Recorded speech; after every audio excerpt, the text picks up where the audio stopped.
எல்லாருக்கும் வணக்கம். இப்போ நம்ம என்ன செய்ய போகிறோன்னா கேரட் சட்னி செய்ய போகிறோம். அது எப்படி செய்கிறதுன்னு பார்க்கலாம் வாங்க.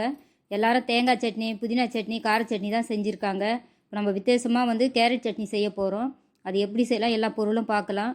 இப்போ 2 கேரட் எடுத்திருக்கேன், ஒரு பத்தை தேங்காய் எடுத்திருக்கேன், 3 பச்சை மிளகா, அதுக்கு தேவையான அளவுக்கு உப்பு எடுத்திருக்கேன், 1 ஸ்பூனு உளுத்தம்பருப்பு, ஒரு நெல்லிக்காய் சைஸில் புளி சேர்த்துருக்கேன்.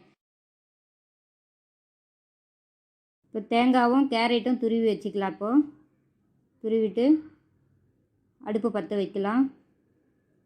கடாய் வச்சுக்கலாம். எண்ணெய் 1 ஸ்பூன் எண்ணெய் போட்டுக்கலாம்.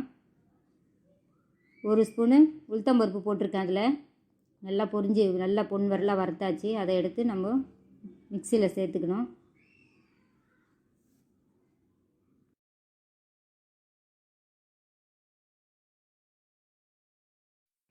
ஒரு ஸ்பூனு எண்ணெய் போட்டாச்சு. இப்போ புளி போட்டிருக்கோம், இஞ்சி பூண்டு பச்சை மிளகா சேர்க்க போகிறோம். 3 பச்சை மிளகா போட்டிருக்கேன். அதை 2 நிமிஷம் நல்லா பொரிச்சிட்டு அதை எடுத்து மிக்சியில் சேர்த்துக்கலாம். இப்போ துருவி வச்ச கேரட்டும் தேங்காயும் ஒரு 2-3 ஸ்பூனு எண்ணெய் ஊற்றி நல்லா வதக்கிக்கணும். அதில் இப்போ இது கூடவே நமக்கு தேவையான அளவுக்கு உப்பு சேர்த்து நல்லா வதக்கிடலாம். இப்போ எண்ணெய் சேர்த்துக்கலாம். அதில் நம்ம இன்னும் கூட கொஞ்சம் எண்ணெய் சேர்த்துக்கலாம். இதில் இப்போ வேணும்னா அந்த தண்ணியெல்லாம் நல்லா சுண்டிடுச்சு. இனிமேல் எடுத்து நம்ம மிக்சியில் சேர்த்துக்கலாம். இப்போ மிக்சியில் போட்டு எல்லாத்தையும் அரைச்சிக்கலாம்.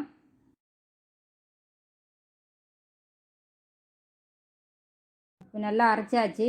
இப்போ கடாயை வச்சுக்கலாம். அடுப்பில் வச்சுட்டு ஒரு 3 ஸ்பூனு எண்ணெய் சேர்த்துக்கலாம். கடுகு போட்டாச்சு.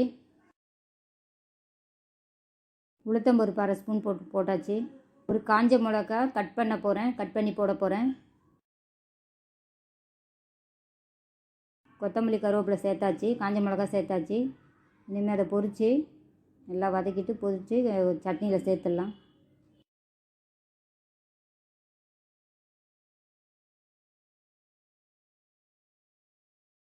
இவ்வளோதாங்க அதுக்கு செய்முறை. அதை எல்லாமே நம்ம எண்ணெயில் வதக்கிட்டு மிக்சியில் போட்டு அரைச்சி தாளிச்சிக்கு அதுக்கு போட வேண்டியதெல்லாம் போட்டு தாளித்து கொட்டிட்டு தோசைக்கோ இட்லிக்கோ சப்பாத்திக்கு எல்லாத்துக்குமே நம்ம சைடிஷாக வச்சு தொட்டு சாப்பிட்லாம். கேரட் சட்னி உங்களுக்கு பிடிச்சிருந்ததுன்னா மறக்காமல் உங்கள் வீட்டில் செஞ்சு பார்த்துட்டு கமெண்ட்டில் போடுங்க. நம்ம சேனலில் வர ரெசிபி உங்களுக்கு பிடிச்சிருந்ததுன்னா சப்ஸ்கிரைப் பண்ணுங்கள். நன்றி.